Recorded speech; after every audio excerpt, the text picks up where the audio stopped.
Yo, America, what's going on? Long time no see. Oh my gosh. I'm so excited. I have so much to share with you guys. First and foremost, how are you doing? You look good. Have you been drinking water, minding your business? Your skin looks great. I can tell. Absolutely. Keep up good work. Is that a new shirt? It fits your stomach very well. Anyways, America, it's your boy Matt from the East. In the midst of this coronavirus, bruh, we're all locked inside the house. I'm in LA now. Yes, I'm finally in LA. I'm gonna tell you about that. But I've got so many thoughts just running through my mind and so much to say and not really a whole bunch of people to talk to about it. So I thought to myself, you know what? Might as well just document this and make something out of it and share with the people. You know what I'm saying? So without further ado, welcome to episode 1. Wow. Welcome to episode 1 of Whatcha Talkin with Matt from the East. And so I'm literally just going to be talking about my thoughts, life experiences, stories that I've been wanting to share with you guys. But so much has been happening. Let's just roll right into it. Last video, I talked to you guys about how I wanted to move out here to LA, and I've been looking to a lot of different spots. Stuff was not working out. There was this lady that I talked about in my last video, Black Panther lady. For those of you who watched the video, if you haven't watched it, go back, watch Black Panther lady, and you'll see what I'm talking about. That's not the end of the video, but I talk about her. She was racist, low key, high key, and it was hilarious but sad. It was more funny than sad, so it doesn't bother me like that. But it was wild nonetheless. But long story short, I ended up not moving in with her, or moving into her apartment that she was trying to lease out or rent out. Thank God. It was so ideal though because it was in Hollywood. I've always wanted to live in LA in general, but the Hollywood area, West Hollywood, Van Nuys area, downtown Los Angeles, Koreatown, around there, Mid-Wilshire even, like those spots are like ideal for me for sure. But first and foremost, it was the Hollywoods.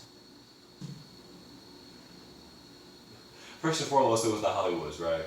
And so I was trying to get that figured out, but it ended up not working out. So I didn't get it figured out. I figured out that I wasn't gonna live there. So that happened. But so I'm checking out all these different spots because I need to move out to LA. I'm on a super strict time frame that I have available to move out here. I promised the people who were looking after Otis for a couple of months because the apartment that I was living in Oregon did not allow dogs. I promised them that I would have Otis. I'll be able to pick up Otis and I'd be good by Christmas. They said we can hold him until January, and I said I'll be out before Christmas. I promise you. And so my thing was, as a man of my word, I need to get this figured out. All these apartments that I wanted, 1-bedroom and studios that I wanted, or even guest houses of these in the back of these big houses with their own little private entrance or whatever. So it was like a studio in a way. Every single time I reached out to one of them, it would look like it was working out, and then I get ghosted last minute. Like I had a perfect spot in downtown LA. I got ghosted last minute, and I was about to make a trip from Oregon to downtown LA, from Ashland, Oregon, downtown LA, which is like 700-mile trip, which I was not about to do unless I knew for sure. And we were communicating every other day, and things seemed like they were going great, and they just ghosted me out of nowhere. And that became like a theme, like a trend, and it was mad annoying, bro. And so that happened about 4 or 5 times in different places, whether it was like that, or Black Panther lady, where she was seriously fetishizing my blackness and saying this on the phone, talking about, you sound like you're black, the black is attracted to me. Dead serious, she said that. I'm not putting it out on 10. It was crazy. Watch the video, it's funny. But like I went to people like that, or I was scheduling an appointment with somebody to come out here to check out an apartment. And my thing is, if it looks like the pictures, I'm getting the apartment. Like this is already my price range. If it looks like the pictures and it's OD friendly, then I'm getting the apartment. So some people notice. Alright, cool. He's tired. But yeah, we want to work out this morning. But that was my thing, and one lady had an attitude that was trying to schedule a specific time frame to come out here to check out the space. And I was trying to explain to her, I was like, yo, I'm coming from Oregon.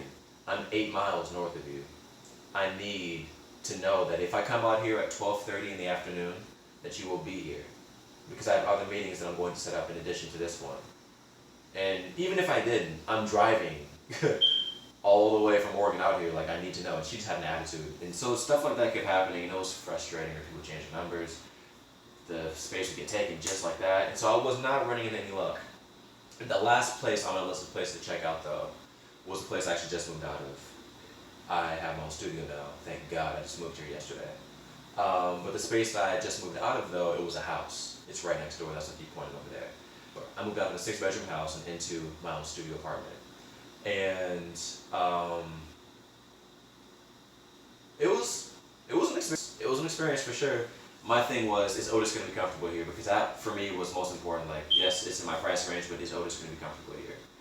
And he was. There was a front and backyard. There were 6 other people, or there were 5 other people there, including myself.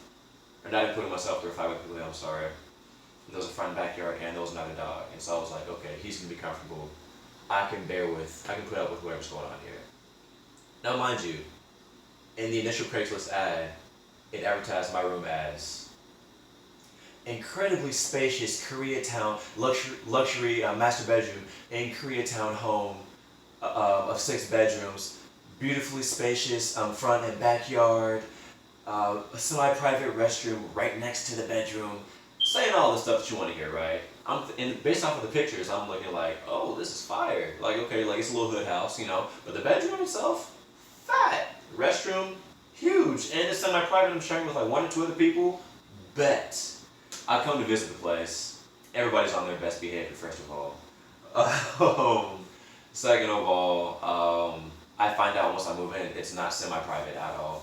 Everybody and their mama in this 6-bedroom house is running upstairs to use the bathroom. That's supposed to be semi-private for just me and the other person, and the 2 people who live up, or the other person who live upstairs. And it's a huge bathroom, mind you. Like, this bathroom is huge. Like, you could easily fit 4 or 5 people in the shower. Like, it was a really big bathroom. And I was just like, okay, so I feel like I was lied to, which I kind of was, but I mean, dude said what he had to say to get me in. Which I'm not condoning at all, because that was low-key frustrating, but I needed a spot to stay.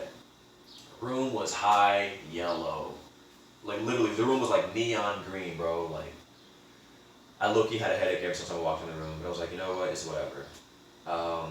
Anyways, so all that happens.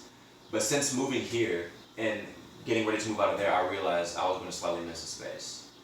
Yes, so Otis could have a space to run around in and be able to continuously play whenever I'm at work, because I be modeling. And so sometimes I have to fly across the country, or out of state, or I'm just working for 8 to 12 hours for a shoot. So I won't be home like that, but he'll have entertainment, help people to keep him, you know, stimulated and stuff. But aside from that, the entertainment associated with living there, there was an elderly lady downstairs, an elderly lady across the street in an apartment.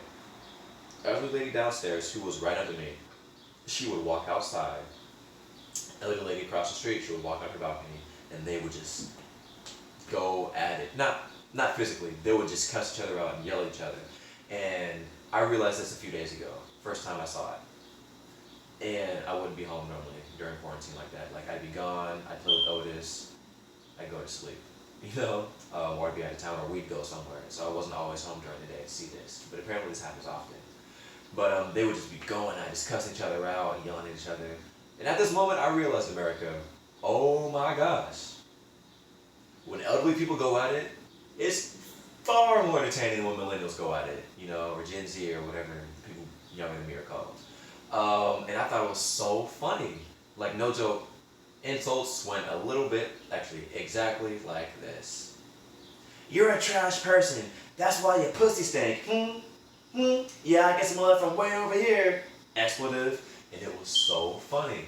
And then the lady that lived with me, she was saying that, who lived downstairs. The lady across the street, she was like, you don't know what it smell like. How you know what it smell like? My pussy don't stink for all you know. It smell fresh.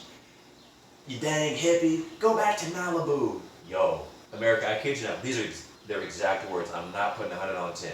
For those of you who know me know I love telling a story, and I may exaggerate slightly, but I'm not exaggerating at all. I am so serious. These are the word for word words. And I'm just like, yo, these old ladies are going at it. And they just were going back and forth for like 20 minutes, and it was hilarious. No television needed. Disney Plus, Hulu, nope. Netflix, I'm good. I had that, and it was so funny. Between that and just the other people just doing their wild shenanigans, it was hilarious. And so that's one thing I can say that I won't miss about living over there, is having entertainment on a regular basis, because they were hilarious. And some of them were really cool, you know. But I'm so happy, and I'm just so much happier to finally have my own space. But I moved to LA, right? I'm finally here. I live next door in an apartment. I have my own studio. It's dope. I just moved here yesterday. But why did I move to LA? I never got to tell you guys about that. I moved to LA because business. My whole thing while living in Oregon was school. And my whole thing for school was I want to be a radio host. I'm a communication major. I want to be a radio host. I want to have my radio show. I want to have my own talk show. But nothing was really moving in Southern Oregon like that for me to wake up and be inspired by my environment. I wasn't waking up and I wasn't in an area to where there was opportunity everywhere, you know. That's absolutely the case in Los Angeles. All of my business ventures and things that I'm working towards are booming out here. And so I move out here, I get to work. I get to writing, I get to brainstorming.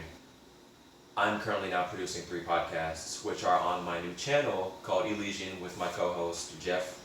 Go ahead and give us a follow. We haven't posted any videos yet, but we have absolutely filmed and recorded several. We're going to wait until we have at least 7 videos before we start posting them, which is coming very soon because we're filming on a more regular basis now. This coronavirus has really messed stuff up, so it's been low-key, high-key, incredibly, ridiculously annoying to get any type of work done in my specific industry because everything I do is personal. It's with another person's up front. But we've been doing Zoom, and so it's working out. But we got some dope content coming for you guys. The channel name, by the way, is ELEZNN, ELEZNN.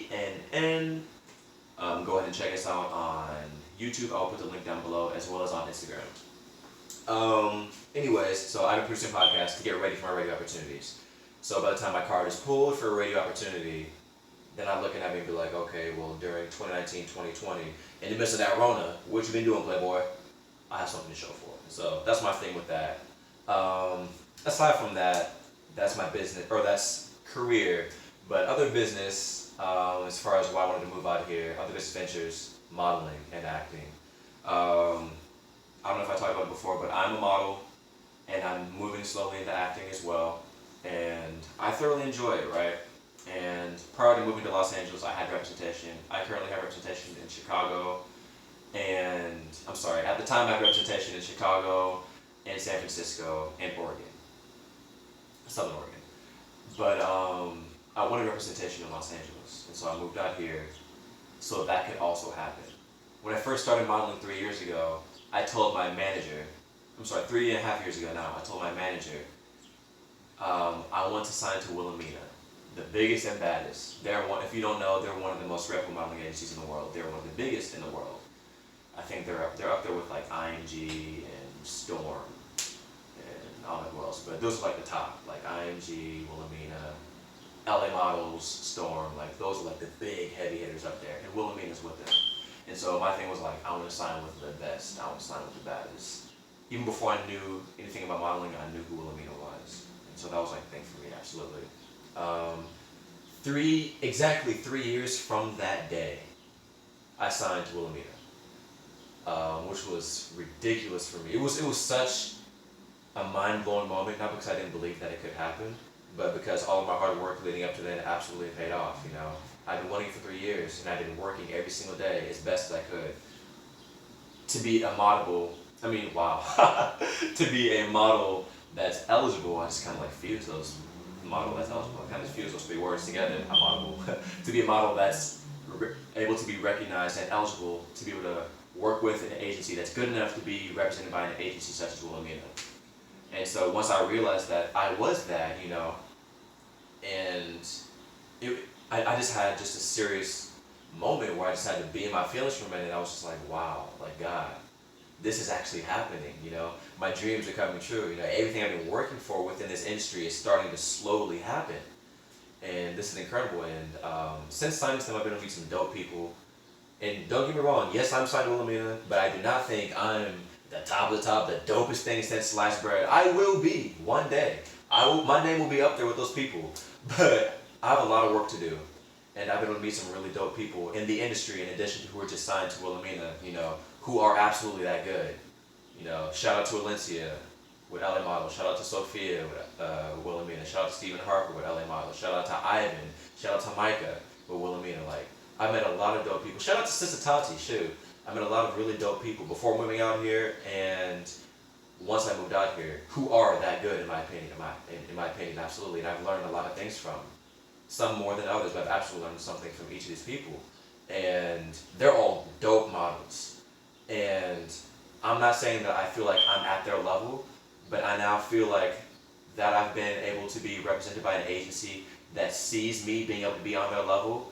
I'm so hyped and I'm so excited to get to work and practice. And so in the midst of coronavirus, I'm shooting as much as I can in my studio. You know where I was just living at. I had a little hallway photo shoot. Check out my Instagram, you'll see it, at mattfromthaeast.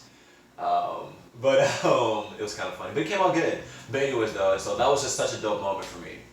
But anyways, here I am. I just moved into my new studio a few days ago. Last night was actually my first night here. That smoke alarm that I know y'all been hearing is mad annoying. It's driving Odie crazy. He does not like it at all. He doesn't like the noises here one bit. But he's slowly getting more accustomed to it. But anyways, that's all I got for you guys, you know. I'm gonna probably do these either several times a day or once a week. We'll see.